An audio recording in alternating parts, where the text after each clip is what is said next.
Christian ethics के बारे में क्या कहता है, आज इसको हम देखेंगे।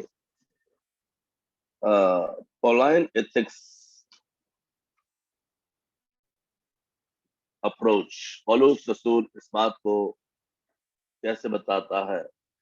अगर हम गलातियों की पत्री उसका 5 अध्याय की पहली आयत में देखेंगे तो वहां पर लिखा है, यीशु मसीह ने हमको आजाद किया है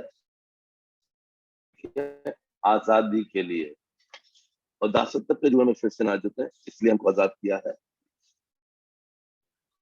ठीक है, और हमको उसी दासत्व में वापस से नहीं लौटना है। गलातियों की पत्री 5 अध्याय की पहली आयत में इस तरीके से लिखा हुआ, पढ़ेंगे, आप पढ़ सकते हैं।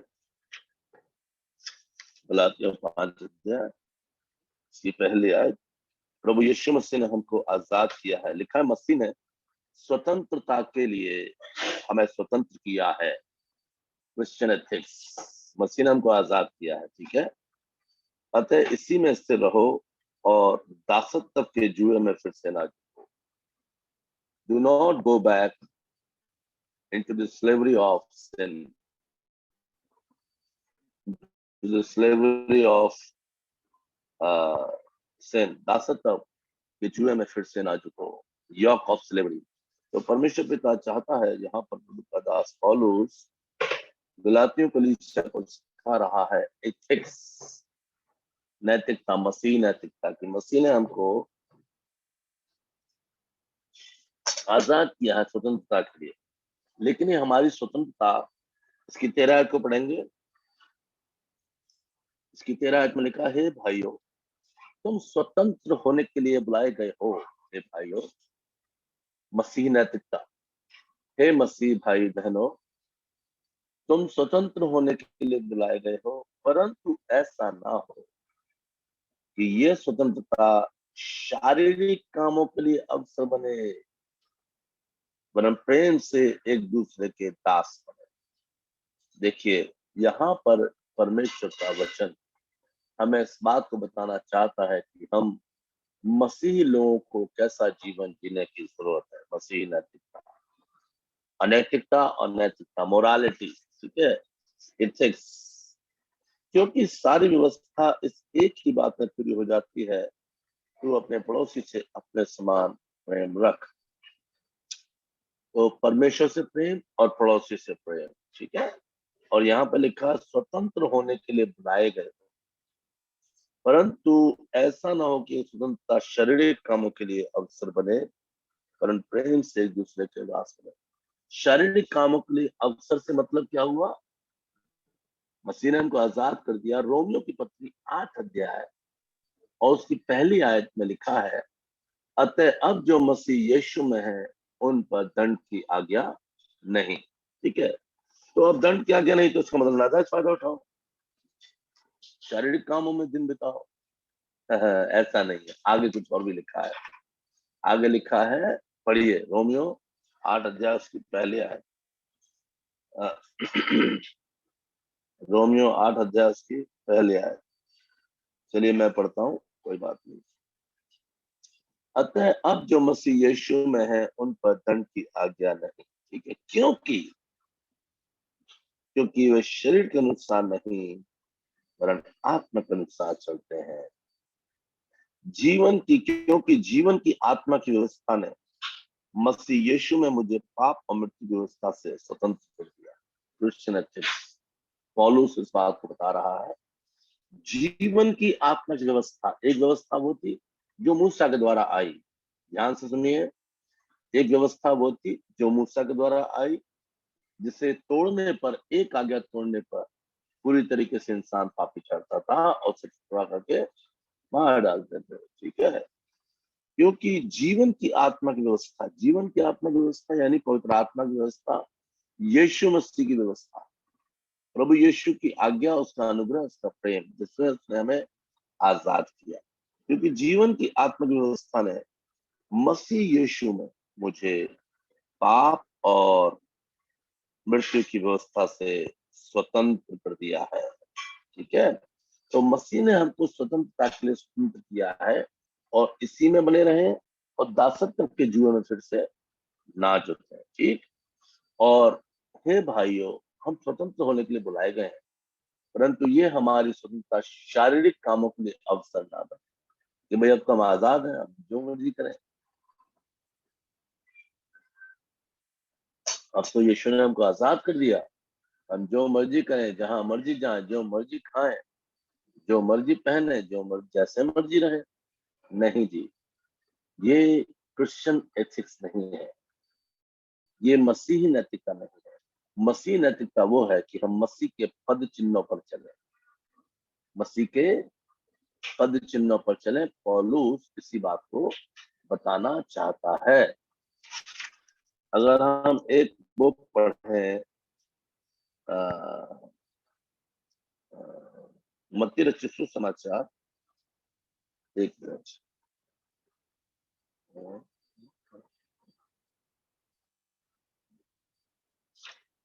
रोमियो 5 अध्याय की और 11 आयत को पढ़ेंगे।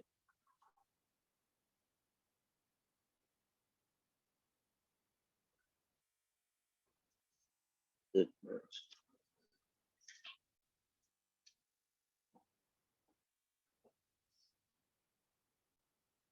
पढ़िए। रिकंसाइलिंग स्पिरिट, पुनर्मिलन, पुनर्मेल मिलाप करने वाली आत्मा मसीहों के अंदर मसीहता को दर्शाती है। रोमियो 5 अध्याय उसकी 11 आयत को पढ़ेंगे हम निकाल के। कोई जन अगर कोई जन बाइबल निकालने में एक्सपर्ट है तो मेरी हेल्प करे। रोमियो केवल ये नहीं 5, हाँ केवल ये नहीं, परंतु हम अपने प्रभु यीशु मसीह के द्वारा, जिसके द्वारा हमारा मेल हुआ है, परमेश्वर में आनंदित होते हैं। ओके। इसलिए जैसा एक 11 आयत मनुष्य पढ़ा? के द्वारा, जी नहीं नहीं, 11 बस आयत 11 पढ़िए। आयत, ठीक है 11 आयत बस। रोमियो 5 अध्याय की 11 आयत पढ़ी ना आपने? जी जी, यहाँ पर लिखा है, केवल यही नहीं, परंतु हम अपने प्रभु यीशु मसीह के द्वारा, जिसके द्वारा हमारा मेल हुआ। क्या हुआ? रिकंसिलिएशन, पुनर्मिलन हुआ यीशु मसीह के द्वारा हमारा परमेश्वर। आदम की वजह से परमेश्वर से हम अलग हो गए थे, परमेश्वर के जीवन से अलग हो गए थे, हम आशा रहित थे, हम ईश्वर रहित थे। हमारे पास ना कोई ईश्वर था, ना हमारे पास कोई आशा थी। एक मिनट है, एक मिनट।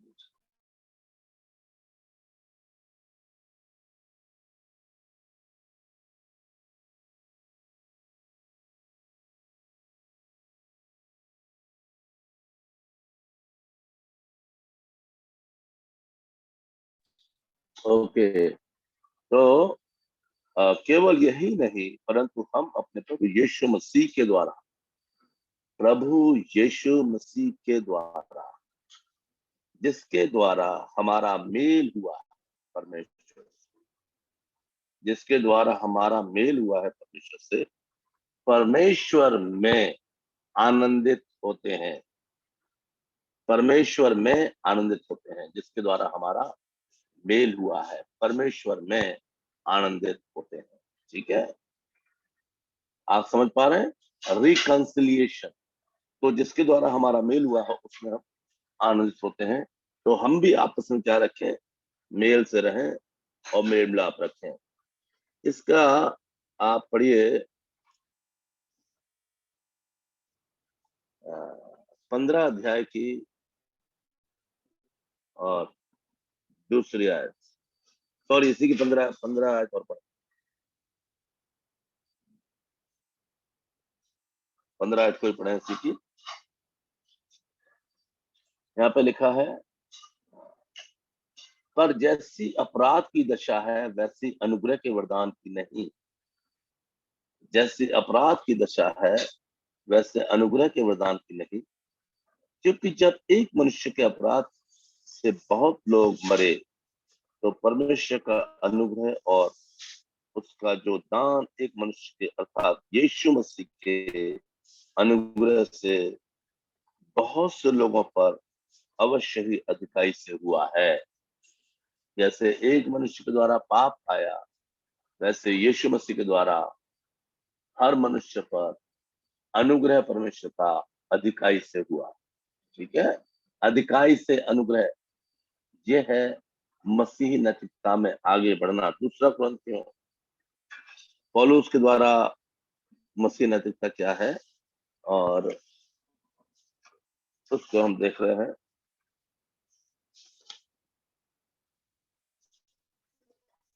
रिकंसिलिएशन विद गॉड, दूसरा कुरिन्थियों 5 अध्याय और उसकी 18-19 आयत। दूसरा कुरिन्थियों 5 अध्याय उसकी 18-19 आयत। ठीक है,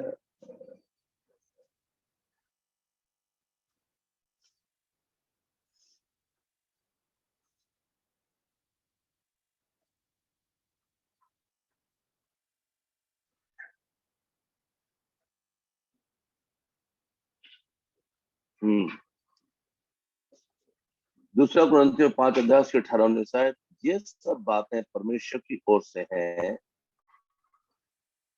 जिसने मसीह के द्वारा अपने साथ हमारा मेल मिलाप कर लिया और मेल मिलाप की सेवा हमें सौंपी। कौन सी सेवा सौंपी है हमको? रिकंसिलिएशन, मेल मिलाप की सेवा, पीस मेकिंग। और धन्य वचन में क्या लिखा है? यीशु मसीह ने क्या कहा 5 के 9 में? ऐसे बता दीजिए। धन्य वे जो मेल मिलाप कराने वाले हैं, क्योंकि परमेश्वर की संतान कहलाए। ठीक है, वेरी गुड। परमेश्वर की संतान बनने के लिए हमको मेल मिलाप कराने वाली सेवा प्रभु ने हमको सौंपी है। मसीह नैतिकता ये है कि हम मेल मिलाप कराएं, ना कि फूट डालें, ना कि चुगली करें, ना कि एक दूसरे को तुच्छ जाने, ना कि एक दूसरे को बदनाम करें, परंतु रिकंसाइल, मिनिस्ट्री ऑफ रिकंसिलिएशन, परमेश्वर ने हमको मेल मिलाप की सेवा सौंपी है और उसी के लिए हमको उसने बुलाया है। यहाँ पर फिर से मैं पढ़ूंगा, ये सब बातें परमेश्वर की ओर से हैं, जिसने मसीह के द्वारा अपने साथ हमारा मेल मिलाप कर लिया और मेल मिलाप की सेवा हमें सौंप दी है। अर्थात परमेश्वर ने मसीह में होकर अपने साथ संसार का मेल मिलाप कर लिया। परमेश्वर ने मसीह में होकर अपने साथ संसार का मेल मिलाप कर लिया और उनके अपराधों पर दोष उन पर नहीं लगाया और उसने मेल मिलाप का वचन हमें सौंप दिया है। इसको अंडरलाइन कर लीजिए, दोनों आयतों को बाइबल में नोट कर लीजिए। ठीक है,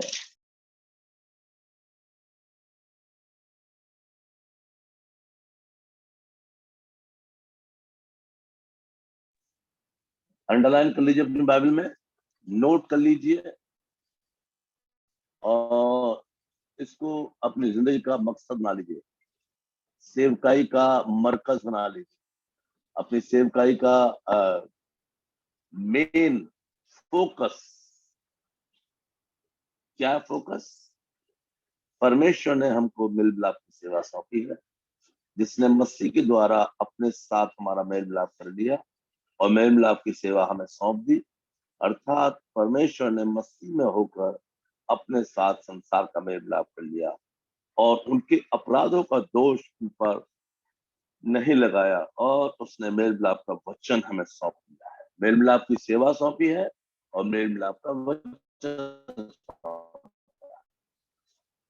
जब वचन हमारा हो, जब वचन देते हैं सेवकाई में, मसीह नैतिकता में, तो कौन सा होना है? मेल मिलाप का। सेवा कौन सी होनी है? मेल मिलाप की। ये है मसीह नैतिकता। Praise the Lord. ये है क्रिश्चियन एथिक्स अकॉर्डिंग टू पौलुस, प्रभु के दास प्रेरित पौलुस के द्वारा ये है। और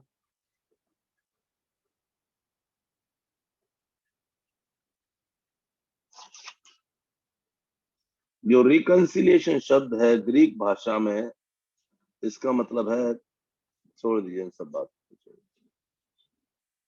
कुलुसियों 5 अध्याय उसकी 17 आयत पढ़ेंगे। कुलुसियों 5 अध्याय, सॉरी, दूसरा कुरिन्थियों 5 अध्याय उसकी 17 आयत और पढ़ेंगे। अभी हमने 18-19 पढ़ी है ना, 17 आयत और पढ़ेंगे इससे। दूसरा कुरिन्थियों 5 अध्याय और उसकी 17 आयत पढ़ेंगे। अभी हमने 18 आयत पढ़ी है, दूसरा कुरिन्थियों 5 की 17। हाँ जी, क्या है? इसलिए यदि कोई मसीह में है तो वो क्या है? नई सृष्टि। पुरानी बातें बीत गई, देखो वे सब नई हो गई हैं। ये है मसीह का। अगर हमारे जीवन में हमने प्रभु यीशु मसीह को अपना प्रभु उद्धारकर्ता करके ग्रहण किया है और उसको अपना प्रभु स्वीकार किया, उसके बावजूद भी यदि हम पाप में जीवन व्यतीत करते हैं, उन्हीं पुरानी बातों में जीवन व्यतीत करते हैं, हमारा जीवन बदला नहीं है, तो वो मसीही नैतिकता नहीं है। अनैतिक कार्य कर रहे हैं हम, क्योंकि हमारा जीवन तो बदला नहीं। हमने सिर्फ नाम बदल लिया, हमने सिर्फ एक ठप्पा लगा लिया। क्या लगा लिया? एक ठप्पा। यशाया 4 अध्याय पहली आयत पढ़ा है। कितने लोगों ने पढ़ा है इस बात को?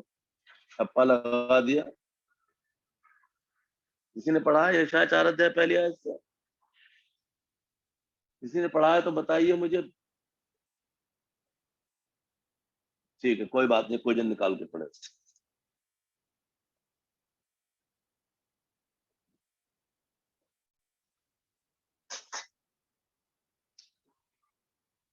मजा आ गया भैया पहाड़े में। हाँ जी, बोलिए, पढ़िए जल्दी। यशाया 4 अध्याय पहली आयत कोई निकाल के पढ़े, जल्दी लो, कितनी देर लगती है? उस समय 7 स्त्रियां एक पुरुष को पकड़कर कहेंगी, रोटी तो हम अपनी ही खाएंगी और वस्त्र अपने ही पहनेंगी, केवल हम तेरी कहलाएं, हमारी नामधराई दूर कर। बस जहां आमीन। भी स्त्रियों का जिक्र आया है बाइबल में, 7 स्त्रियों का मतलब 7 कलीसियां है। इसका मतलब कलीसियां है। एक पुरुष का मतलब है यीशु मसीह। ध्यान दीजिए सब, जवान बेटे बेटे ध्यान दीजिए, बुजुर्ग प्रभु के दास दासियों आप ध्यान दीजिए। मुझे मालूम है आप सब प्रभु के दास हैं, और चाहे जवान है चाहे बुजुर्ग है, आप प्रभु के दास हैं। लेकिन हम सबको मिलकर परमेश्वर के पवित्र आत्मा के द्वारा वचन को सीखना, मैं भी सीखता हूँ आपके साथ। यहाँ लिखा है उस समय 7 स्त्रियां एक पुरुष को पकड़ कर कहेंगे, यीशु को पकड़ कर कहेंगे, तो रोटी अपने खाएंगे और वस्त्र भी अपने हिसाब से पहने, केवल हम तेरी कहलाएं, हमारी नाम का। ये मसीहत नहीं है। This is called nominal Christian, नामधारी मसीह। एक नाम दे लिया है जी कि हम क्रिश्चियन है। हमारे जीवन में क्रिश्चियनिटी की कोई वो नहीं है। हमारे जीवन में क्राइस्ट नहीं है, खाली IAN है। IAN का मतलब होता है आई एम नथिंग। ठीक है, क्राइस्ट नॉट इनसाइड। मसीह जीवन में है ही नहीं। अगर मसीह जीवन में होगा तो हमारा हमारा जो व्यवहार है वो मसीह के अनुसार होगा। मसीह नैतिकता हमारे जीवन में दिखाई देगी। ठीक है, कुछ खास इश्यूज और देखने जल्दी जल्दी हम जिन बातों पर हम मनन करेंगे, आज सीखेंगे, क्योंकि समय हमारे पास बहुत कम है। और प्रभु ने चाहा सैटरडे को भी क्लास होगी, तो आप तैयार रहिएगा इस बात के लिए। ठीक है, तो ये है पौलुस के द्वारा, बाकी मैं आपको नोट्स में भेज दूंगा, छोड़ दीजिए। और ये है पौलुस के द्वारा रिकंसिलेशन स्पिरिट इन पॉल। दूसरा है indicative and imperative in Paul. ये है तीसरा है the context mode of Pauline ethics. हमें मसीह नैतिकता वो है कि हम भूमिका के आधार पर परमेश्वर की सेवा करें। क्या? भूमिका के आधार पर। कितने लोग समझ में आया? कोई बात नहीं समझ में आया बता दीजिए। कॉन्टेक्सचुअलाइजेशन होना चाहिए हमको, भूमिका के आधार पर। हाँ ठीक है ब्रदर, वेरी गुड पास्टर साहब। भूमिका मतलब वहां की बैकग्राउंड क्या है जहां आप गए हैं। पौलुस एथेंस में गया, ठीक है, पौलुस एथेंस में गया। 16 अध्याय पढ़ लीजिएगा बाद में। पौलुस एथेंस में गया और उनकी पूजा की वस्तुओं को देख रहा था। ठीक है, और देखते देखते उसने एक ऐसी वेदी देखी जिस पर लिखा था अनजाने ईश्वर के लिए। तो पौलुस को एक कॉन्टेक्स्ट मिल गया, एक भूमिका मिल गई बात करने के लिए उन लोगों से। समझ पा रहे हैं सब लोग? सब लोग समझ पा रहे हैं? पौलुस को एक बात करने का आधार मिल गया, एक बैकग्राउंड मिल गई, एक कॉन्टेक्स्ट मिल गया। उसने कहा सुनिए, मैं बड़ा अच्छा लगा तुम्हारी सब पूजने की वस्तु को देखकर, पर उन्हीं के बीच में देखा एक वेदी पे लिखा था अनजाने ईश्वर के लिए, और मैं आज आपको इस अनजाने ईश्वर के बारे में बताता हूँ। ठीक है? प्रभु यीशु मसीह जहां जाते थे तो मछली पकड़ने वालों से मछली की बात करते थे, किसानों से खेत की बात करते थे, धनी आदमी से उसके साथ बात करते थे, सामने स्त्री से जीवन के जल की बात करते थे, कुएं पर बैठे तो कह मुझे पानी पिला।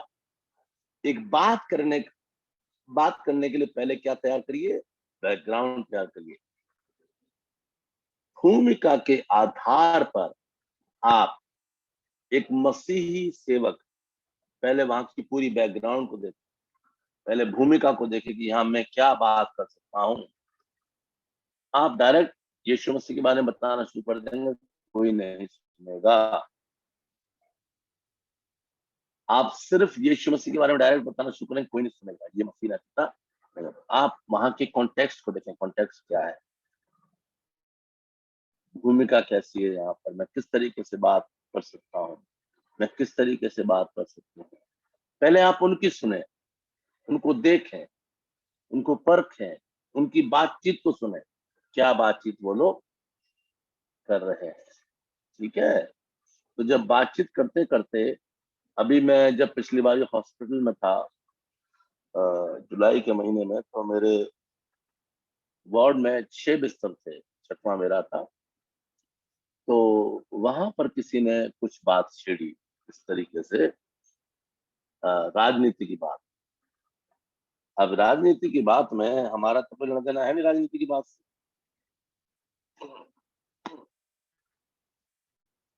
राजनीति की जब बात छेड़ी उनने, तो बात करते करते महंगाई पर आई, बात करते करते धर्म पर आई। हमने कहा कहाँ से पकड़े इनको, कौन सी बात से शुरुआत करें।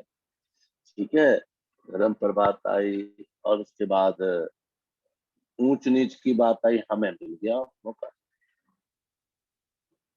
जाति समाज की बात आई, तो हमने शुरुआत करी बात शुरू करते करते खूब देर बात हो गई। अब पता है, मेरे पास सबके फोन नंबर है, पूरे 5 लोगों के, और वो मुझसे कहने लगे सर हमारे लिए भी प्रार्थना करिएगा। मेरे भी आंख का ऑपरेशन वही हो रहा है,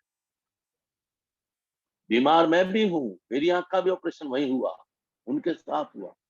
लेकिन वो मुझसे कह रहे हैं सर आप तो धर्मी आदमी हैं, आप तो ईश्वर भक्त हैं, आप मेरे लिए प्रार्थना करिए, मेरे लिए प्रार्थना करिए, हमारे लिए प्रार्थना करिए। तो कॉन्टेक्स्ट को तैयार करें। समझ पा रहे हैं आप? तैयार करें, देखें आप कहां पर बात कर सकते हैं। आप जबरदस्ती अपनी बात को थोपे नहीं किसी पर।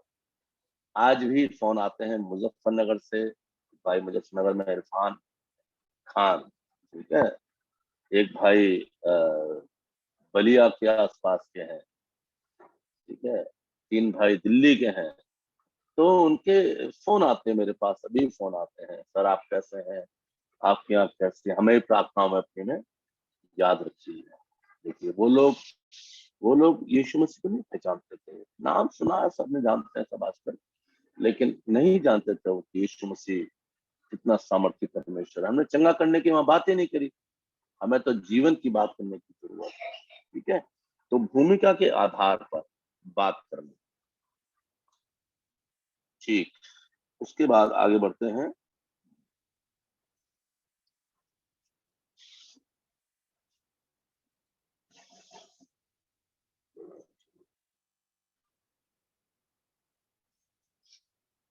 ओके ओके,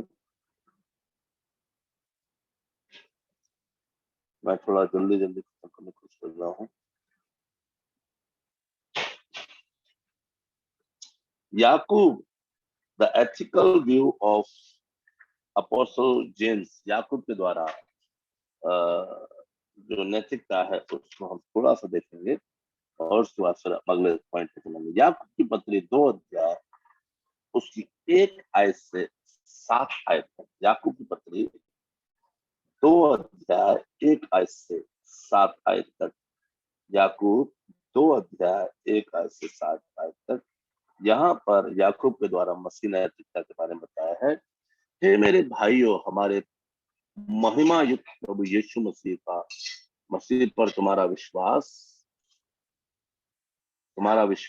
पक्षपात के साथ ना हो, क्योंकि यदि एक पुरुष सोने के छल्ले और सुंदर वस्त्र पहने हुए तुम्हारी सभा में आए और एक कंगाल भी मैले कुचले कपड़े पहनते हुए आए, तुम उस सुंदर वस्त्र वाले का मुंह देखकर कहो, तू वहां अच्छी जगह पर, और उस कंगाल से कहो, तू यहाँ खड़ा रहे या मेरे पांव के पास है। तो क्या तुमने आपस में भेदभाव न किया और बुरे विचार से न्याय करने वाले न ठहरे? ये मेरे प्रिय भाइयों सुनो, क्या परमेश्वर ने जगत के कंगालों को नहीं चुना कि विश्वास में धनी हो, उस राज्य के अधिकारी हो जिसकी प्रतिज्ञा उसने उनसे की है जो उससे प्रेम करते हैं। पर तुमने उस कंगाल का अपमान किया। क्या धनी लोग तुम पर अत्याचार नहीं करते? क्या वे ही तुम्हें अपनी कचहरी में घसीट के ले जाते? क्या वे उस उत्तम नाम की निंदा नहीं करते जिसकी तुम कहलाते हो? तो भी तुम पवित्र शास्त्र के इस वचन के अनुसार कि तू अपने पड़ोसी से अपने समान प्रेम रख, सचमुच उस राज व्यवस्था को पूरी करते हो तो अच्छा ही करते हो। ये है प्रभु के दास याकूब के द्वारा मसीह नैतिकता, पक्षपात रहित जीवन जीना। कैसा जीवन जीना? पक्षपात रहित, विदाउट पार्शियल लाइफ जीना। ये है याकूब के द्वारा मसीह नैतिकता। सिर्फ एक आयत काफी है। ओके,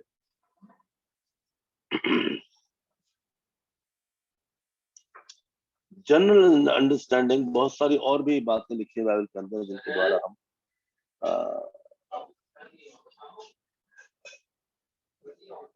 परमेश्वर के वचन को समझने के लिए हमको word of God brings context, counter culture. अब काउंटर कल्चर क्या है? किसी भी संस्कृति में जाकर के उस संस्कृति के खिलाफ नहीं हमको बोलना है, क्योंकि कोई भी संस्कृति परमेश्वर की सेवकाई में रुकावट नहीं है। किसी का पहनना ओढ़ना, किसी का खाना पीना, किसी की बोली भाषा, संस्कृति में क्या क्या चीजें होती हैं अलग अलग। सबसे पहली बात, भाषा अलग हो सकती है उनकी, ठीक है, उनकी जीवन शैली अलग हो सकती है, लाइफ स्टाइल, ठीक है, उनका ड्रेस कोड अलग हो सकता है, उनके कपड़े पहनने का तरीका अलग होता है, उनका फूड अलग हो सकता है, खाना अलग हो सकता है उनका, ठीक है, उनके रीति रिवाज अलग हो सकते हैं, ठीक है, और उनका पूजा करने का तरीका अलग हो सकता है, उनका ग्रीटिंग का तरीका अलग हो सकता है, ग्रीटिंग्स।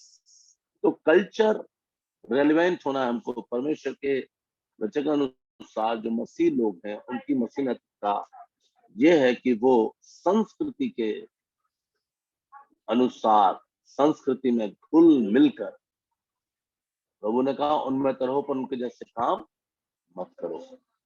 संस्कृति को पहचान कर अगर वो लोग धोती कुर्ता पहनते तो आप भी धोती कुर्ता पहन लीजिए, क्या बुराई है ना। आप उनमें रोज अगर टाई लगा के जाएंगे तो ठीक है, करन होगी तैयार।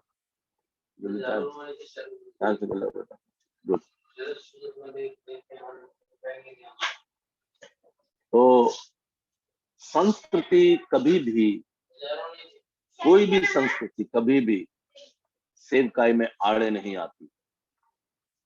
हम जरूरी नहीं उनके रीति रिवाजों को हम माने, पर उनको समझें, ठीक है। उनकी रीति रिवाजों के अनुसार एक होता रीति रिवाज, एक होते rituals, right and rituals, tradition, ठीक है, ये अलग अलग चीजें हैं। तो आप उनकी भाषा, तो सीखना जरूरी है। ड्रेस कोड से हमें कोई प्रॉब्लम नहीं है, वो लोग पहनते हैं ग्रीटिंग्स, बहुत से लोग हाथ जोड़ के नमस्कार करते हैं, बहुत से लोग हाथ मिला के नमस्कार करते हैं, बहुत से लोग सर झुका के नमस्कार करते हैं, बहुत सी संस्कृति में पैर छूते हैं बड़ों के, तो उसमें कोई बुराई नहीं है। हमको ये अपने अंदर ये एटीट्यूड नहीं रखना कि हम तो क्रिश्चियन है, हम तो हाथ ही मिलाएंगे, हम तो आपस में एक दूसरे से चीक से चीक, गाल से गाल टच करके ही प्यार करेंगे तभी हमारा ग्रीट हो पाएगा। नहीं नहीं, ऐसा नहीं। हमें उनकी संस्कृति को देखना है, ये संस्कृति क्या है यार, हमें सीखना है। उनकी संस्कृति के अनुसार हमें परमेश्वर का वचन देना है, तब परमेश्वर का वचन कार्यकारी होता है। ये है मसीही नैतिकता, काउंटर कल्चर। उसके बाद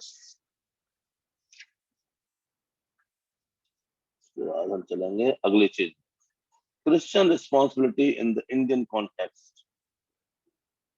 भारतीय तरीके में मसीही जिम्मेवारियां, भारतीय तरीकों से मसीही जिम्मेवारियां, लिख लो बेटे जल्दी करो, टाइम हो गया।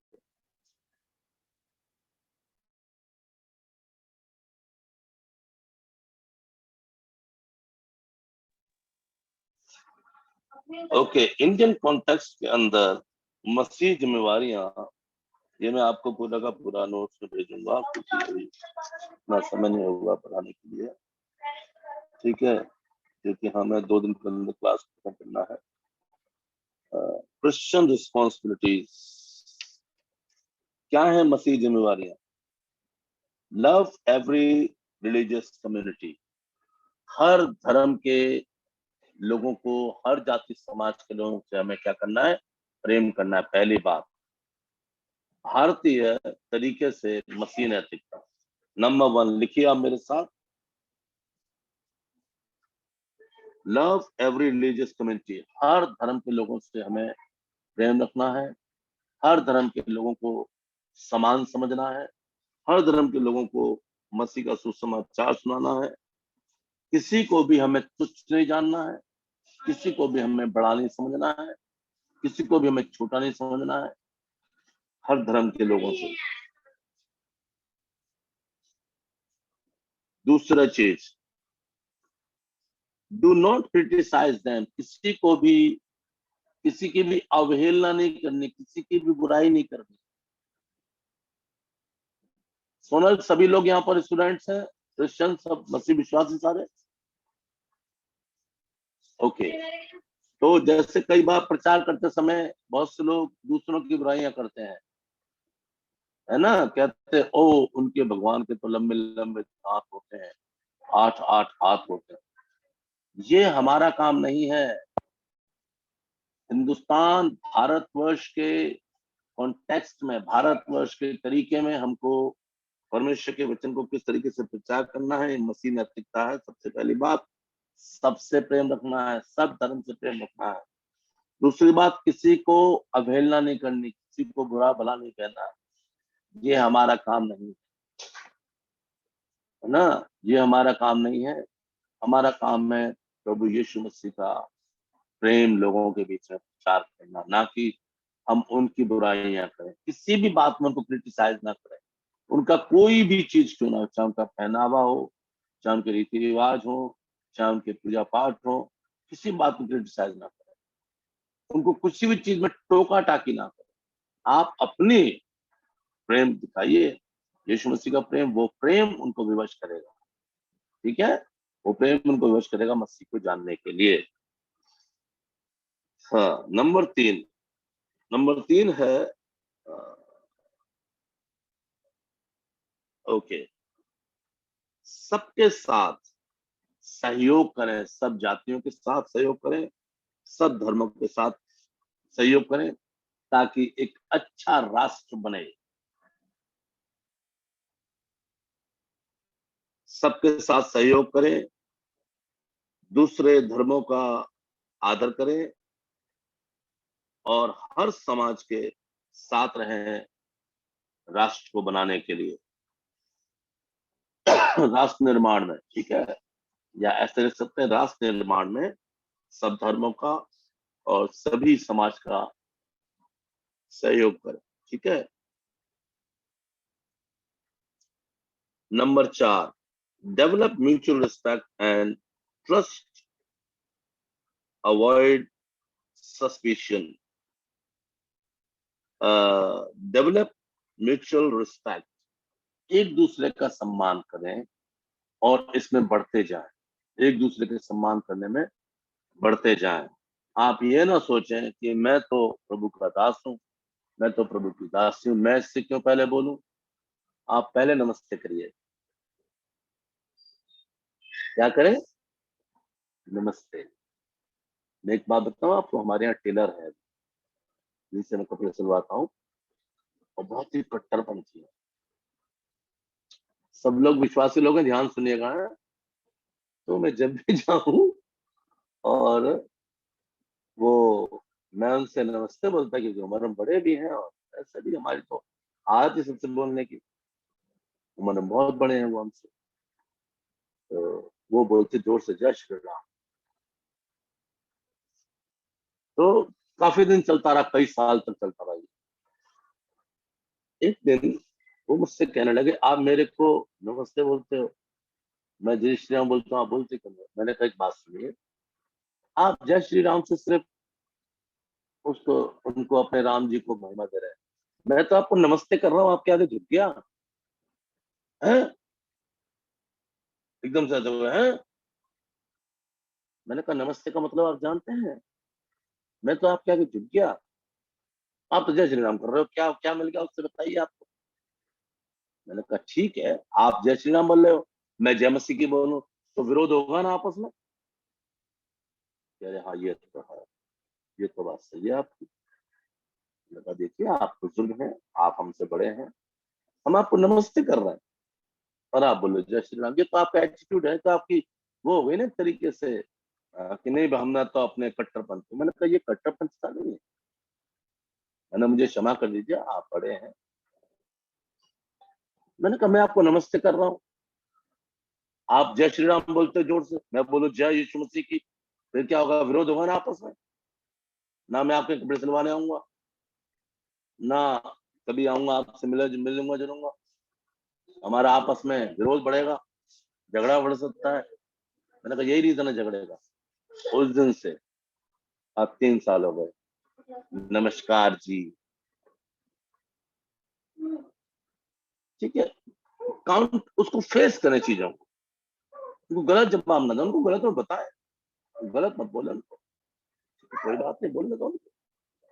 तो एक दूसरे का रिस्पेक्ट करें। अब वो हमसे पहले करते हैं, इससे पहले कि हम बोले, चाहे पैदल जा रहे हैं हम, चाहे स्कूटी जा रहे हैं, चाहे कार से निकल रहे हैं, हमसे पहले नमस्कार जी।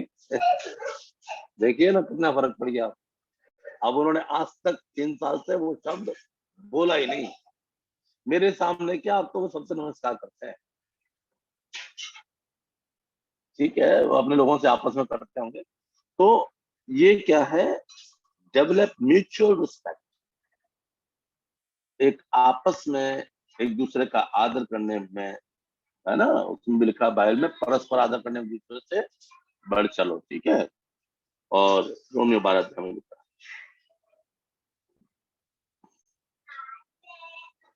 और किसी भी बात में, 5वीं बात में, किसी भी बात में अपनी बात को जबरदस्ती आगे ना रखें। ठीक है, एक ओपन माइंड रखें, खुला हृदय रखें, रिजिड ना हो किसी भी चीज में, हटीले ना बने किसी भी चीज में कि नहीं मेरी बात सही है, नहीं मैं ही ठीक हूँ, आप गलत बोल रहे हो, नहीं ऐसे नहीं। इसीलिए सबके साथ मेल मिलाप के साथ हमको भारतवर्ष में, ठीक है, मैंने सब चीजों को छोड़ दिया और आपको ये 5 पॉइंट बता दिए, आप नोट करिए। ठीक है। अब आया बायो एथिक्स, ये थोड़ा सा हार्ड है। ठीक है। Bio ethics issues, medical ethical issues are very critical issues। जो बायो एथिकल है, बायो एथिकल मतलब जैविक कैसे बोलेंगे उसको हिंदी में, मनुष्य के शरीर के अंदर जो चीजें हैं, बायोजैविक,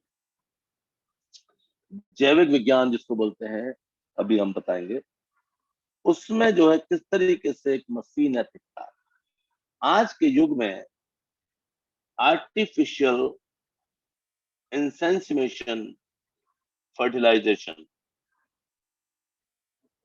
इन वाइट्रो फर्टिलाइजेशन, IVF के द्वारा बच्चे पैदा करना। आपको मालूम, कितने लोगों को मालूम फर्टिलाइजेशन के द्वारा बच्चे पैदा होते हैं? किस किस को मालूम है IVF के द्वारा बच्चे पैदा होते हैं? पर्सनली के द्वारा हैं? हाँ, बिना पति पत्नी के संबंध के, विदाउट सेक्सुअल रिलेशनशिप बच्चे पैदा होते हैं। तो वो क्या करते हैं कि एग्स को और स्पर्म्स को फर्टिलाइज करके वोम के अंदर डालते हैं, कोक के अंदर, और उससे बच्चे पैदा होते हैं। तो बच्चे तो पैदा होते हैं, लेकिन ये परमेश्वर के वचन के खिलाफ है। और ये जो तरीका है मनुष्य ने जो अपनाया है, वो परमेश्वर को चैलेंज है। Hello,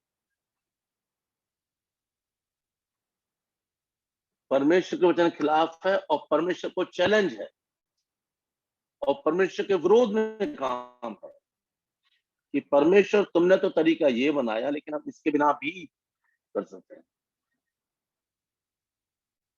you understand? तो इसको क्या कहेंगे आप, पाप कहेंगे या क्या कहेंगे? जवाब दीजिए।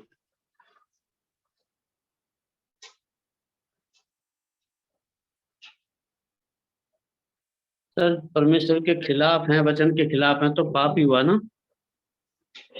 हाँ, बिल्कुल बिल्कुल पाप है। लेकिन अब वो लोग, दुनिया कहे कि बच्चे तो पैदा हो रहे हैं कम से कम, अब आप क्या कहेंगे?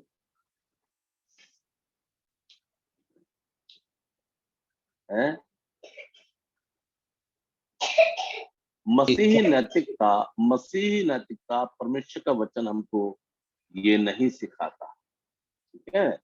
लेकिन आजकल का जो कॉन्टेक्स्ट है, बायो एथिकल कॉन्टेक्स्ट, उसमें ये सब बातें हैं कि परमेश्वर की मर्जी के खिलाफ, परमेश्वर के वचन के खिलाफ, और संतान पैदा करके और दिखा दिया मनुष्य, ठीक है? तो ये क्या है? एक पाप है, गलत तरीका है। लेकिन एक संतान पैदा कर रहे हैं, किसी की कोई इस लायक नहीं है जो जिसके द्वारा संतान पैदा हो सके, तो उसके लिए भी ये अच्छी बात है वैसे तो, लेकिन पाप है। एक और चीज है, सरोगेसी। कितने लोगों ने सुना सरोगेसी के बारे जी, किराए में? की कोख, सरोगेसी है किराए की किराए कोख। की कोख, किराए की कोख, ठीक है? किराए की कोख में क्या करते हैं कि एक माँ, आजकल तो ये आम बात हो गई है, एक लेडी अपने फिगर को खराब करना नहीं चाहती, कुछ तो मजबूरी में करते हैं, जिनके अंदर प्रॉब्लम है या बीमारी है या तकलीफ है, या वो इस हालत में नहीं है, पैदा कर नहीं सकते बच्चे, इसलिए करते हैं। लेकिन कुछ महिलाएं आज के जमाने में अपने फिगर को खराब ना होने देने की वजह से, अपनी शेप को खराब ना होने देने की वजह से किराए की कोख लेते हैं वो लोग। एक महिला को हायर करते हैं हजारों लाखों रुपए दे करके, और उन दोनों पति पत्नी के एग्स और स्पर्म्स के वोम के अंदर, उसकी कोख के अंदर इंसर्ट करते हैं, वो इंजेक्ट करते हैं, और वो लेडी बच्चा पैदा करती है उनके लिए, ठीक है? जैसे दूध चुराया जाता है, वो बच्चा उनका हो जाता है। तो क्या है ये? बोलिए, क्या सही तरीका है ये? कोई तो जवाब दीजिए, कुछ तो जवाब दीजिए, क्या सही तरीका है क्या ये? सही सही तरीका नहीं है सर। हाँ जी, गलत तरीका है और ये पाप है, परमेश्वर की मर्जी के खिलाफ है। किसी के लिए संतान को पैदा करा, बेशक एक महिला के कोख में दूसरे का सब कुछ है, लेकिन असली माँ तो उसकी वही है जिसने उसे पैदा किया है। ठीक है, जिसने उसे 9 महीने अपनी कोख में पाला, अपने गर्भ में पाला। सारा का सारा पोषण, सारा का सारा न्यूट्रिशन तो उससे उसी माँ से मिला है ना, जिसने उसे पाला है। तो ये सब क्या है?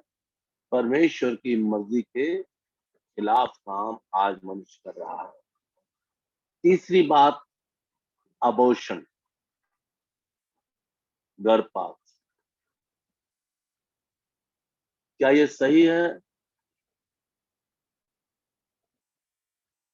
गर्भपात कराना क्या कहलाएगा? ये अबॉर्शन क्या कहलाएगा? हत्या कहलाई जाएगी। हत्या, मर्डर, मर्डर कहलाएगा। आजकल तो ये आम बात हो गई, आजकल आम बात हो गई है, क्योंकि क्योंकि ये इसको आजकल पाप नहीं मानते लोग। मुझे क्षमा कर दीजिएगा प्यारी बेटियों, बेटियां भी है यहाँ पर, ध्यान सुनिएगा। हमें परमेश्वर के वचन के खिलाफ कभी नहीं जाना है। आजकल शादी से पहले लड़के लड़कियां आपस में मिलते हैं और फिर लड़कियां प्रेग्नेंट हो जाती हैं और फिर वो अबॉर्शन कराती हैं। बहुत से मसीह पति पत्नी भी अबॉर्शन कराते हैं। ये क्रिश्चियन एथिक्स नहीं है, ये मसीह नैतिकता नहीं है। देखिए, बहुत सारी बातें हैं जब मैं आमने सामने आपके आपके होता तो मैं आपको और भी सिखाता और हम थोड़ा ओपनली बात कर सकते थे, लेकिन मैं यहाँ पर इस तरीके से आपसे बात नहीं कर सकता। तो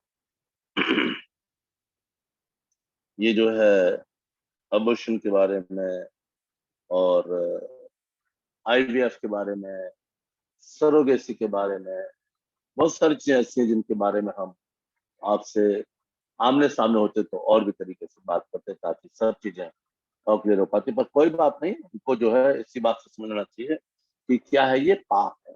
अबॉर्शन क्या है? पाप है। व्यभिचार करना पाप है। अनैतिक काम करना पाप है, इमोरालिटी। इसलिए हमको, इसीलिए प्रभु के वचन में लिखा है, कुछ समय के लिए अलग रहें, फिर एक होके रहें, ताकि प्रार्थना में रुकावट ना हो। संयमित जीवन जीना है एक मसीही जन को। ठीक है, बहुत सारे मेथड है, मेथड से हमें मतलब नहीं है कि कैसे कैसे अबॉर्शन किया जाता है, छोटी छोटी चीजें को। उसके बाद है एक और चीज होती है जो आज है, स्क्रीनिंग। स्क्रीनिंग अल्ट्रासाउंड के द्वारा पता कर लेते हैं कि बेटा है या बेटी है। ये अधिकार प्रभु ने हमको नहीं दिया, लेकिन आजकल टेक्नोलॉजी का फायदा उठा करके लोग गलत काम करते हैं। मसीही लोग भी करते हैं। वो जानते हैं इस बात को कि ये पाप है, फिर भी वो लोग करते हैं लड़के के चक्कर में। उनको ये नहीं मालूम कि बच्चे परमेश्वर का दिया हुआ भाग है, चाहे बेटा हो चाहे बेटी हो। Children are inheritance from God. परमेश्वर की ओर से वरदान है बच्चे और गिफ्ट है बच्चे। लेकिन बहुत सारे मसीह लोग भी इस अनैतिक कार्य को करते हैं, अनैतिक कार्य। ठीक है, और इस अनैतिक काम से हमको बचना है। ये सिखाना है अपने लोगों में, अपनी कम्युनिटी में, अपने चर्च में। तो चर्च में कैसे सिखाएं? क्या हो सकता है ऐसा? सिखा सकते हैं? Yes sir. बिल्कुल सिखा सकते हैं। सिखाइए, स्पेशल क्लास लीजिए, जवानों के अलग क्लास लीजिए, फैमिली के परिवारों के अलग क्लास लीजिए, ताकि उनको पता चले उनके जीवन में क्या क्या पाप है। ये सब चीजें पाप में आती हैं, और पाप अपने आप में बहुवचन है। हमें परमेश्वर चाहता है कि इससे अपने आप को बचाएं, स्क्रीनिंग नहीं करना है ना। हमने देख लिया कि भाई बच्चा है, बेटी है, तो उसका अबॉर्शन कर, पाप, महापाप, हत्या। प्रभु वचन में कहा तू हत्या मत कर, है ना। ये मर्डर है। आप किसी को इस दुनिया में आने से पहले ही आपने क्या कर दिया, मार दिया, संसार आने से पहले। ये महापाप है। उसके बाद और क्या क्या चीजें हैं?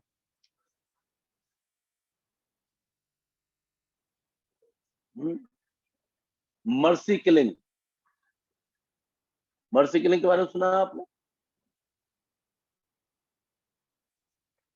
मर्सी किलिंग पिछले दिनों कई केस आए, सुप्रीम कोर्ट तक के अंदर भी आया। मर्सी किलिंग का सुना है किसी ने आप अभी तक? मर्सी किलिंग का मतलब होता है कोई आदमी बहुत वर्षों से किसी बीमारी को झेल रहा है, ठीक नहीं हो पा रहा, तो वो कोर्ट से अर्जी लगाता है कि मुझ पर दया करके मुझे मृत्यु दी जाए, क्योंकि मैं अपनी इस बीमारी को सह नहीं सकता, मैं अपने इस कष्ट को सह नहीं सकता, मैं अपने कष्ट को सह नहीं सकती हूँ, मैं बहुत वर्षों से इस पीड़ा में हूँ, कृपया मुझे मृत्यु की, मेरे पर दया की जाए, मृत्यु, चाहे मुझे इंजेक्शन दिया जाए, चाहे दवाई जाए, मुझे मार दो, मर्सी किलिंग। ठीक है। लड़का लड़की, जब दूसरी जाति का लड़का एक जाति की लड़की से प्यार करता है, या प्यार करते हैं वो लोग आपस में, तो वो लोग जब शादी कर लेते हैं तो उनके माता पिता दोनों मिलकर उनको, दोनों के परिवार मिलकर उनको मार डालते हैं, मर्सी किलिंग। ये क्या है? पाप है, महापाप। जब तक प्रभु ने आपको जीवन दिया है, प्रभु वचन में लिखा है अय्यूब की पुस्तक 14 अध्याय में, उसके महीनों की गिनती तेरे पास लिखी है, उसके दिन नियुक्त किए गए हैं, तूने उसके लिए एक ऐसी सीमा बांध रखी जिससे कोई लांग नहीं सकता। जब तक प्रभु का समय नहीं आया, तब तक कोई मृत्यु मान नहीं सकता, कोई बीमारी मान नहीं सकता, और आप दुखी होकर मृत्यु की दया नहीं मांग सकते।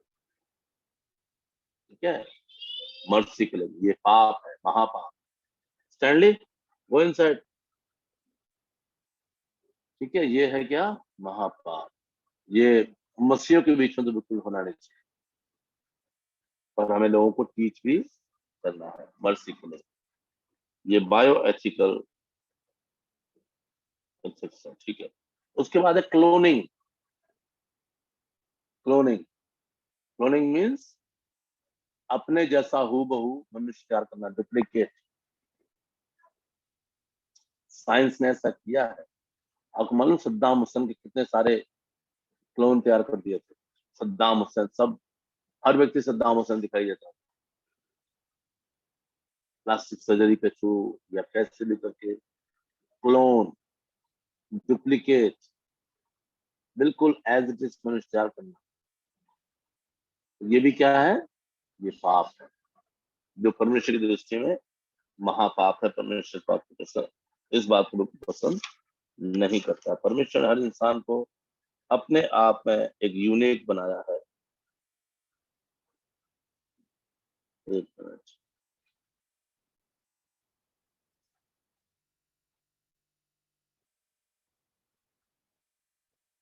ओके, ये सब बातें हो गई, हमने देख लिया सब चीजों को।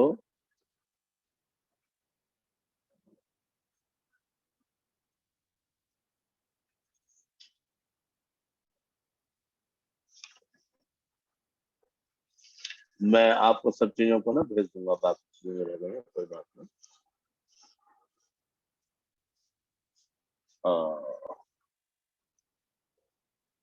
कुछ चीजें जो है जरूरी है, वो मैं उनको देख रहा हूँ ताकि आप लोग के पास तक पहुंच सके। सर जी। ये जो दवाई खाते हैं कि अब की बार लड़का ही होना चाहिए, ऐसा भी चल रहा ना, कि मतलब कि दवाई देते हैं कि लड़के होने की दवाई हो, कि लड़की ना हो लड़का हो। ये सब चीजें पाप है सर। गलत तरीके है ना। देखिए परमेश्वर जो देता है सब परमेश्वर की मर्जी से होता है, सब कुछ परमेश्वर देता है। औलाद, ठीक है, औलाद तो परमेश्वर की ओर से मिलती है ना। अब हिंदी के बारे में लिखा है लड़के यहोवा का दिया हुआ भाग है, तो लड़की कहाँ से आएंगे? है जी। हिंदी के बारे में लिखा है, देखो लड़के यहोवा का दिया हुआ भाग, 27 में लिखा है ना। तो भैया लड़के जब यहोवा का दिया हुआ भाग है तो लड़कियां कहाँ से आएंगी? इसलिए हिंदी बाइबल में ट्रांसलेशन गलत। इंग्लिश बाइबल में लिखा है children are inheritance from God, बच्चे यहोवा का दिया हुआ भाग। तो जितने प्यारे बेटे हैं उतनी प्यारी बेटियां, दोनों के बिना संसार अधूरा है। अगर बेटे ही बेटे पैदा करेंगे तो बेटियां कहाँ से लाओगे? बहू कहाँ से लाओगे? हैं? बीवी कहाँ से लाओगे? पत्नी कहाँ से लाओगे? तो आजकल ये सब पाप आ गए ना, समलैंगिकता, होमोसेक्सुअलिटी, लड़के लड़के शादी कर रहे हैं आपस में, लेस्बियनिज्म, लड़कियां लड़कियां शादी कर रही हैं आपस में। सब कुछ परमेश्वर की वचन के विरोध में, परमेश्वर के व्यवस्था के विरोध में, परमेश्वर के कानून के विरोध में सब मनुष्य पाप कर रहा है। पाप पर पाप बढ़ाए जा रहे हैं, परमेश्वर का डर है ही नहीं मनुष्य के जीवन में बिल्कुल भी। तो ये सब चीजों से मसीह लोगों को बहुत ही सावधान रहने की जरूरत है, ठीक है। और इसके बाद हम एक सब्जेक्ट और देखेंगे जो बहुत ही जरूरी है।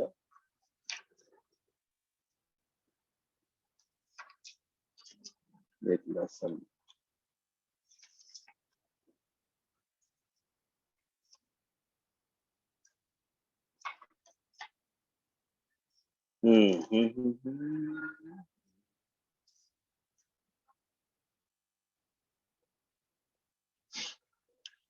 ओके।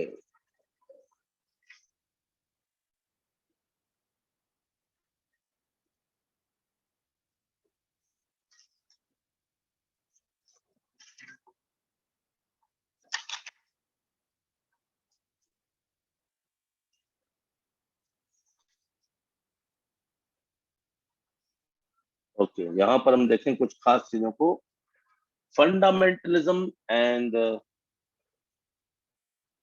Religious harmony.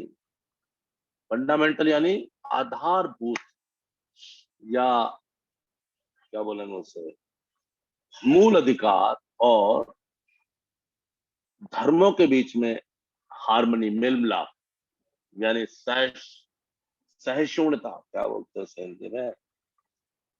इसके लिए परमेश्वर का वचन हमको क्या बताता है? हाँ, प्लेस ऑफ वर्शिप। अब प्लेस ऑफ वर्शिप में क्रिश्चियन लोग वर्शिप करते हैं चर्च में, मुस्लिम्स करते हैं मॉस्क्यू में, और सिख करते हैं गुरुद्वारे में, और हिंदूज करते हैं टेम्पल के अंदर। आप सभी को ये सब बातें मालूम है, और ये सब बातें छिपी नहीं है किसी से भी। लेकिन परमेश्वर के वचन में हम कुछ बातों को देखेंगे जहां पर prophet and Jesus had challenge those who missed temple, जो लोग मिसयूज द टेम्पल, जो लोग इन धार्मिक स्थलों का मिसयूज करते हैं, गलत तरीके से इस्तेमाल करते हैं। परमेश्वर के दास लोग, यानी कि वो भविष्यवक्ता लोग और प्रभु यीशु मसीह भी इस बात के लिए चुनौती देते हैं। तो हम पढ़ेंगे यिर्मयाह नबी की पुस्तक 7 अध्याय उसकी 11 आयत। यिर्मयाह नबी की पुस्तक 7 अध्याय उसकी 11 आयत को पढ़ेंगे।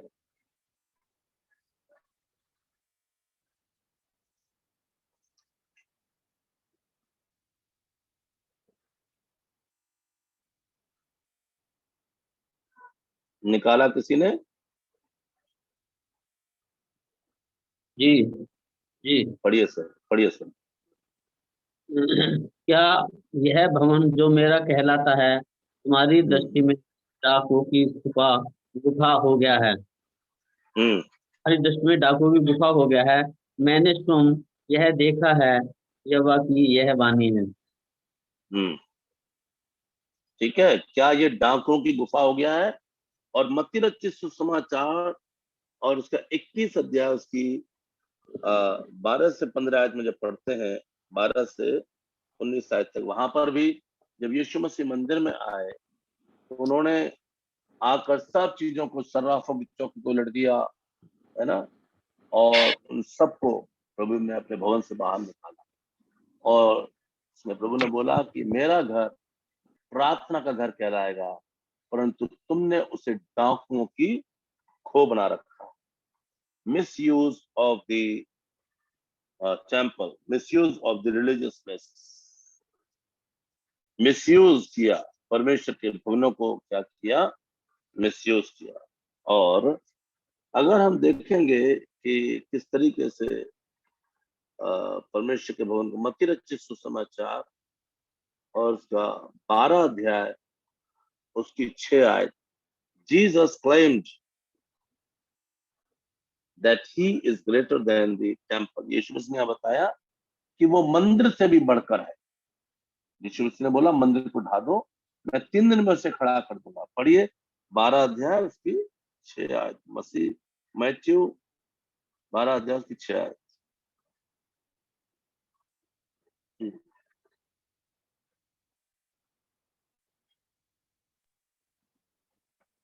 पर मैं तुमसे कहता हूँ कि यहाँ वह है जो मंदिर से भी बड़ा है।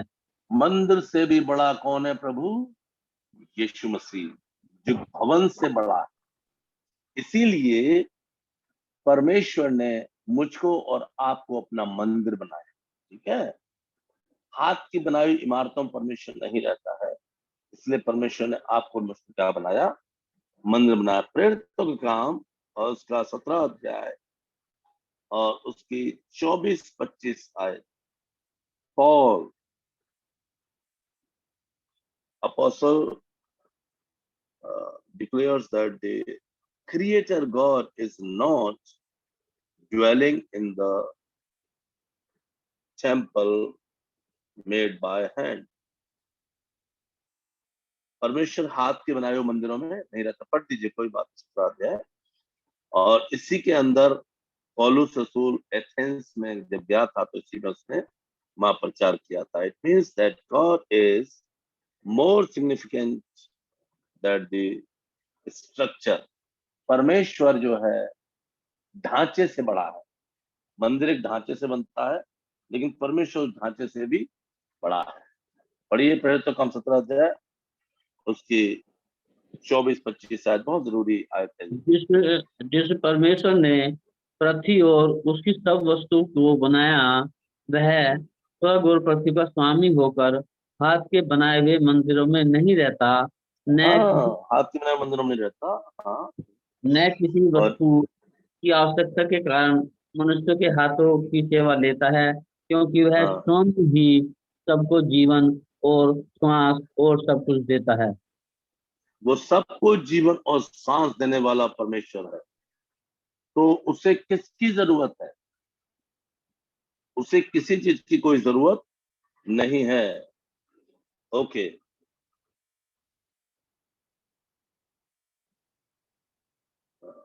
यूहन्ना रचित सुसमाचार 4 अध्याय उसकी 21 से 34 आयत तक पढ़ेंगे।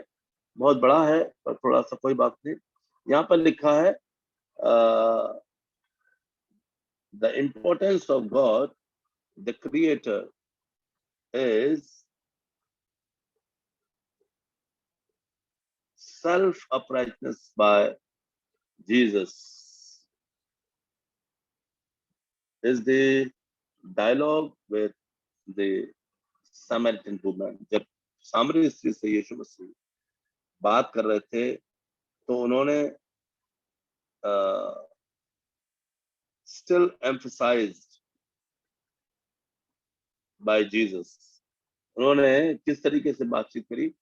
4 अध्याय उसकी 21-24 आयत तक देखिए, किस उसके यीशु मसीह की बातचीत करने का ढंग देखिए। यूहन्ना रचित सुसमाचार 4 अध्याय और उसकी 21 आयत से 24 आयत तक हम पढ़ेंगे। यहाँ लिखा है, यीशु ने उससे कहा, हे नारी, मेरी बात का विश्वास कर कि वो समय आता है कि ना तो तुम इस पहाड़ पर पिता की आराधना करोगे, ना यरूशलेम में। तुम जिसे नहीं जानते उसकी आराधना करते हो, और हम जिसे जानते हैं उसकी आराधना करते हैं, क्योंकि उद्धार यहूदियों में से है। परंतु वो समय आता है, वरन अब भी है, जिसमें सच्चे भक्त पिता की आराधना आत्मा सच्चाई से करेंगे, क्योंकि पिता अपने लिए ऐसे ही आराधकों को ढूंढता है।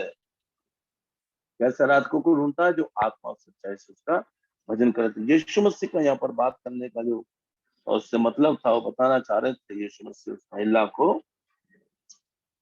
कि वो समय आता है, ना तो तुम इस पहाड़ पर पिता की आराधना करोगे, ना यरूशलेम। यानी कोई जगह तुम्हारे लिए स्पेशल नहीं होगी, लेकिन आज उसका क्या कर रहे हैं लोग?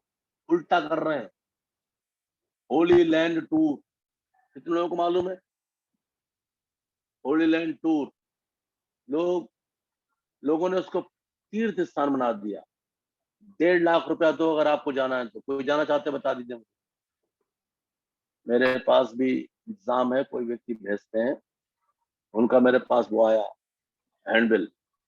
1.5 लाख रुपए लेंगे वो आपसे, और आपको होली लैंड लेके जाएंगे, इसराइल, यरूशलेम। और लोग वहां से, यरूशलेम से जो जाते हैं वहां पर लोग इसराइल में, तो यर्दन का पानी लेके आते हैं, यहाँ आके बेचते हैं। मिट्टी लेके आते हैं, बेचते हैं। वहां का बहुत सारी चीजें वहां से ले लेके आते हैं, कहते हैं होली वाटर।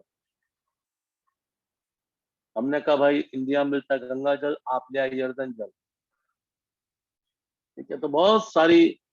और यीशु मसीह साफ कह रहे हैं, ना तो इस पहाड़ पर, ना यरूशलेम।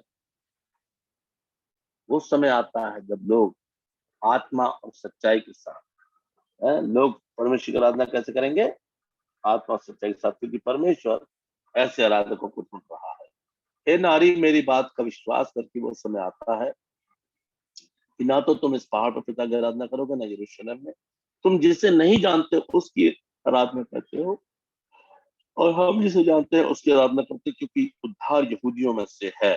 परंतु परंतु जब यीशु मसीह ने कहा परंतु, इसका मतलब एक बहुत बड़ा बदलाव, एक बहुत बड़ा ट्रांसफॉर्मेशन, एक बहुत बड़ा चेंज हमको देखने को मिलेगा। और वो क्या है? परंतु वो समय आता है, वरन अब भी है, जिसमें सच्चे भक्त पिता की आराधना आत्मा और सच्चाई से करेंगे, क्योंकि पिता अपने लिए ऐसे आराधकों को ढूंढता है। परमेश्वर आत्मा है, और अवश्य उसकी आराधना करने वाले आत्मा और सच्चाई से उसकी आराधना करेंगे। ना यहाँ आराधना करेंगे, ना वहां आराधना करेंगे, यरूशलेम में, ना पहाड़। परमेश्वर की आराधना आप जहां भी हैं, चाहे आप ट्रेन में सफर कर रहे हैं, प्रेज द लॉर्ड, चाहे आप प्लेन में सफर कर रहे हैं, चाहे पार्क में घूम रहे हैं, चाहे आप रोड पे चल रहे हैं, चाहे किचन में काम कर रहे हैं, ठीक है, वहीं पर आप आराधना करेंगे, और आप खुद एक परमेश्वर का मंदिर है। ठीक है, तो ये परमेश्वर का वचन हमको इस बात को सिखाता है। प्रभु आप सब लोग को बहुत आशीष दे। यदि किसी के पास कोई सवाल है, इतनी बातें आज हमने करी हैं, इतने सारे इश्यूज पर हमने बात करी है आज, बायोएथिकल इश्यूज पर हमने बात करी आज। किसी के पास कोई सवाल है तो जरूर से बात करें, हम उस पर बात करें।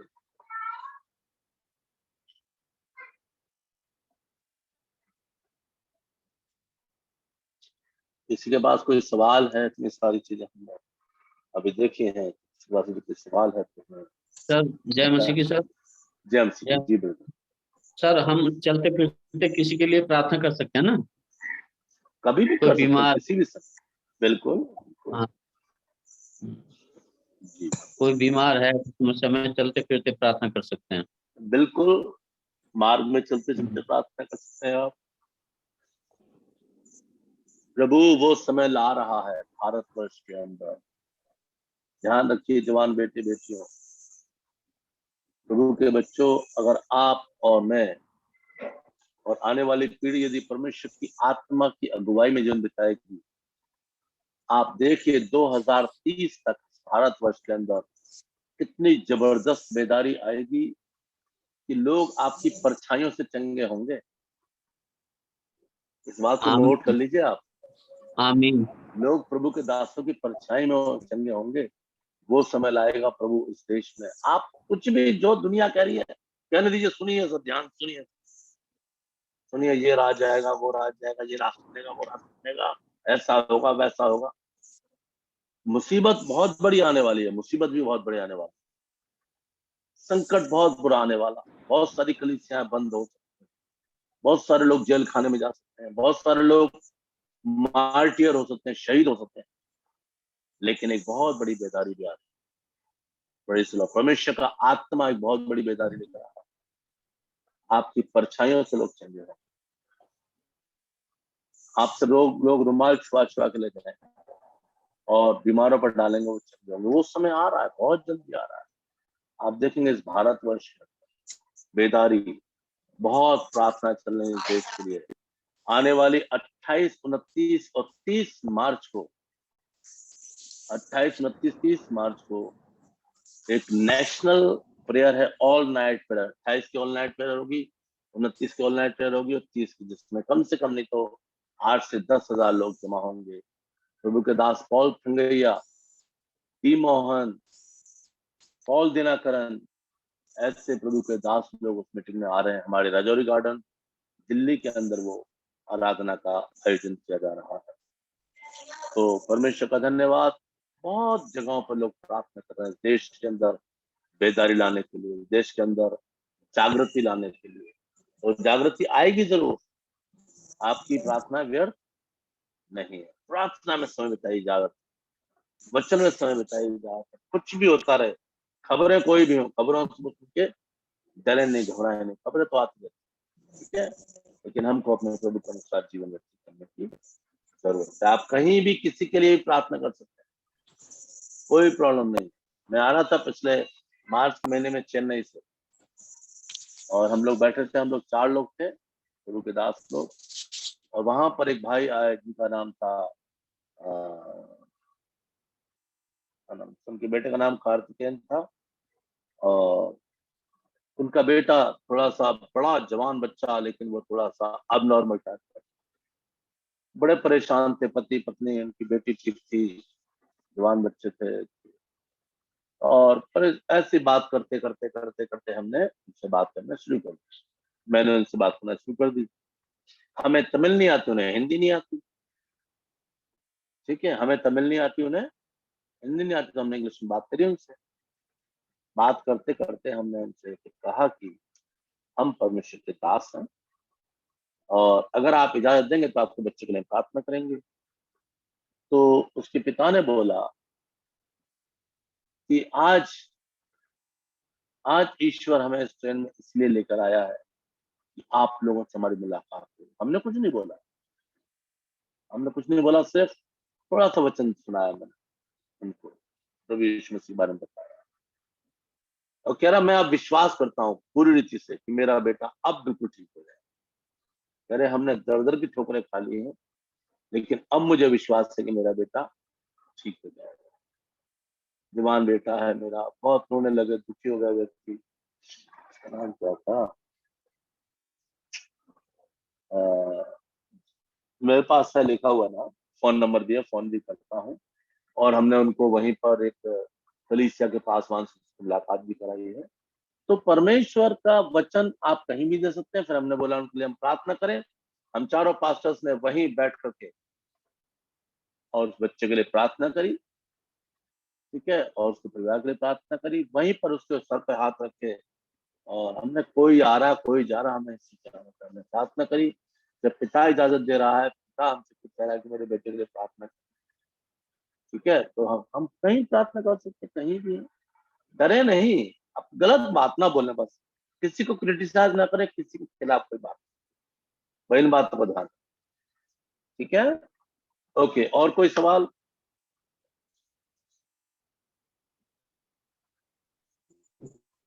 Okay, praise the lord. प्रभु आप सब लोग को आशीष दें। हम कल भी मिलेंगे और परसों भी मिलेंगे, सैटरडे को भी क्लास होगी, ठीक है। प्रभु शादी आपको को भी प्रार्थना। आशीष दे, प्रभु आपको बहुत आशीष दे जय मसीह की। थैंक यू सर, जय मसीह की। दुआ करते रहिएगा, प्रभु